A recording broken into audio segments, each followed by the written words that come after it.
kostet die Umsetzung der Erhöhung der Wettbewerbsfähigkeit diejenigen am meisten, auf deren Rücken die Standortkonkurrenz sowieso schon ausgetragen wird, nämlich Lohnabhängige, Migranten und Migranten, Erwerbslose, Rentnerinnen und Rentner. Diese Konkurrenz legt sich stets auch lokal nieder, wofür der Finanzplatz Frankfurt ein deutliches Beispiel bietet. Schicke Eigentumswohnungen statt bezahlbarem Wohnraum ist hier das Motto und die Vertreibung von Mieterinnen die Konsequenz. Bei Vorantreiben der autoritären Krisenpolitik gegen die Interessen der meisten Menschen nimmt Deutschland eine herausragende Rolle ein. Die Euro Finance League sieht dabei als willkommener Arbeitsrahmen. Zur Lösung der Krise wird der jeweiligen nationalen Stadtrate müssten nun eben Sozialleistungen, Rente etc. gekürzt und beispielsweise in Griechenland auch noch das letzte öffentliche Unternehmen privatisiert werden.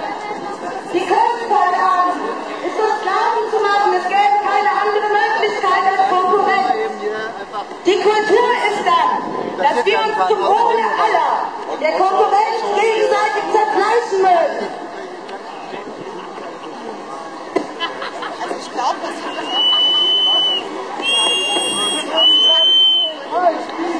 Unsere Verbindungen liegen nicht in Nation und Wirtschaftsstandort begründet. Und vor einer solchen Karren lassen wir uns auch nicht spannen. Wenn uns erklärt wird, dass unsere Bedürfnisse nicht mit den gesellschaftlichen Verhältnissen vereinbar sind, dann stellen wir diese Verhältnisse in Frage und treten für deren Abschaffung ein. Daher solidarisieren wir uns mit den breiten sozialen Bewegungen in Südeuropa, den kapitalismuskritischen und antikapitalistischen Kämpfen gegen Privatisierung, soziale Einschnitte und rassistische Ausgrenzung. Hier und überall. Und wir knüpfen an die Proteste in Frankfurt um M31 und Blackupy im Frühjahr des Jahres an, den erfolgreicher Widerstand, Kontinuität und lokale Verankerung.